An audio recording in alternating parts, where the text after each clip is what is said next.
నమస్కారం. ఉద్యోగులు, పెన్షనర్లు, ఉపాధ్యాయులకు సంబంధించి స్థానిక సంస్థల ఎన్నికలు సమీపిస్తున్న తరుణంలో మరి ఉద్యోగ జేఏసీ కూడా ఉద్యమ కార్యాచరణకు శ్రీకారం చుట్టిన నేపథ్యంలో ప్రభుత్వం అయితే ఒక మెట్టు దిగినట్లే కనిపిస్తోంది. ఆల్రెడీ పీఆర్సీ కమిటీ వేశారు, తర్వాత క్యాబినెట్ సబ్ కమిటీ వేశారు, 3 main IAS committee, officers committee కూడా వేశారు. ఇవన్నీ వేసి కాలయాపన చేస్తూ దాదాపు 2 సంవత్సరాలు అయితే కాలయాపన చేస్తూ వచ్చింది. ప్రస్తుతం అయితే 5 డిఏలు పెండింగ్లో ఉన్నాయి. పీఆర్సీ గడువు కూడా ముగిసి చాలా ఆలస్యమైంది.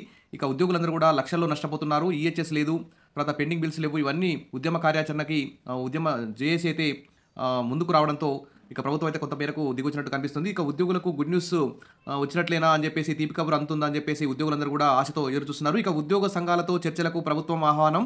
ఎట్టకేలకు తెలంగాణ ఉద్యోగ సంఘాల జాయింట్ యాక్షన్ కమిటీకి చర్చల కోసం ప్రభుత్వం నుంచి ఆహ్వానం అందింది. సెప్టెంబర్ 2వ తేదీ ఉద్యోగులతో మరి మనకు గ్యాప్ ఎందుకు ఉంది, వెంటనే పరిష్కరించండి అంటూ ఇటీవల సీఎం రేవంత్ రెడ్డి మంత్రుల కమిటీకి సూచించారు. ఈ నేపథ్యంలోనే సెప్టెంబర్ 2వ తేదీన చర్చలకు రావాలంటూ మరి ఉద్యోగ సంఘాల జేఏసీ నేతలకు ప్రభుత్వం నుంచి అయితే ఆహ్వానం అందింది. ఇది ఒక గుడ్ న్యూస్ అని చెప్పుకోవచ్చు.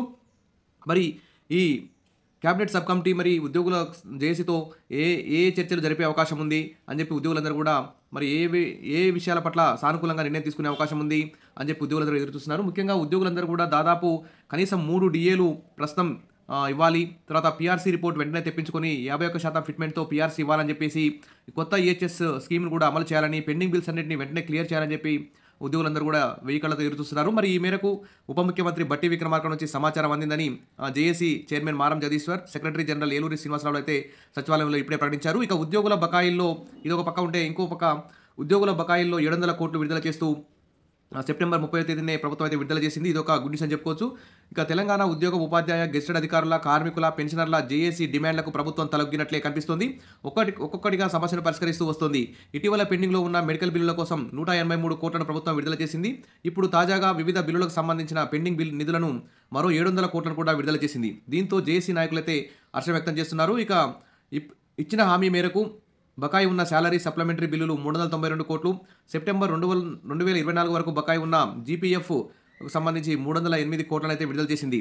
ఇక గత బీఆర్ఎస్ హయాంలో పెండింగ్ బిల్లుల మొత్తం సుమారు 12,000 కోట్ల వరకు బకాయిలు ఉన్నాయి. అయితే వీటిని ఒకేసారి ఇవ్వడం ప్రభుత్వంపై భారం పడుతుండటంతో నెలకు 700 కోట్ల చొప్పున ఇస్తామని చెప్పి హామీ ఇచ్చింది. ఈ నేపథ్యంలో మరి సెప్టెంబర్ 30వ తేదీనే 700 కోట్ల నిధులను అయితే ప్రభుత్వం చెల్లింపులు జరిపినట్టు చెప్పారు. మరి దీంతో మరి ఉద్యోగ జేఏసీ మరి బస్సు యాత్ర చేస్తాము, తర్వాత అక్టోబర్ 12న భారీ ఎత్తున హైదరాబాద్లో భారీ ఎత్తున మీటింగ్ నిర్వహిస్తామని చెప్పి కూడా ప్రభుత్వానికి అల్టిమేటం జారీ చేసింది. మరి ఈ నిధులు విడుదల చేయడం, ప్రభుత్వం చర్చలకు ఆ ఉద్యోగ సంఘాలను ఆహ్వానించడం, ఈ కారణాల వల్ల మరి బస్సు యాత్రకు బ్రేక్ పడినట్టే అని చెప్పేసి అందరూ కూడా అనుకుంటున్నారు.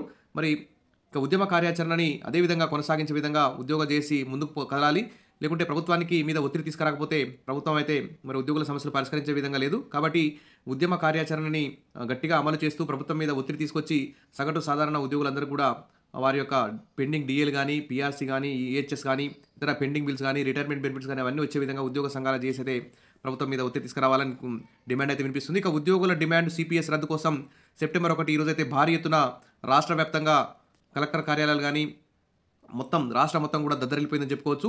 ఇక పాత పెన్షన్ సాధన పోరాట సందర్భంగా సెప్టెంబర్ 1 అయితే భారీ ఎత్తున ధర్నాలు చేయడం జరిగింది. ఇక ఉద్యోగుల సప్లిమెంటరీ బిల్లులు, జీపీఎఫ్ బిల్లులకు మోక్షం లభించడం, ఉద్యోగ సంఘాలను చర్చలకు ఆహ్వానించడం, మరి స్థానిక సంస్థల ఎన్నికలు సమీపిస్తున్న సందర్భంలో ఇది ఒక గుడ్ న్యూస్ అని చెప్పుకోవచ్చు. ఉద్యోగులకు మరి వెంటనే వారి యొక్క పెండింగ్ డిఏలు, పీఆర్సీ ఇవన్నీ వెంటనే ఇవ్వాలని చెప్పేసి అందరూ కూడా డిమాండ్ చేస్తున్నారు. Wish all the best. మరిన్ని అప్డేట్స్ కోసం మన ఛానల్ని సబ్స్క్రైబ్ చేసుకోండి, వీడియోస్ అయితే లైక్ చేసి ఉండండి. Thank you.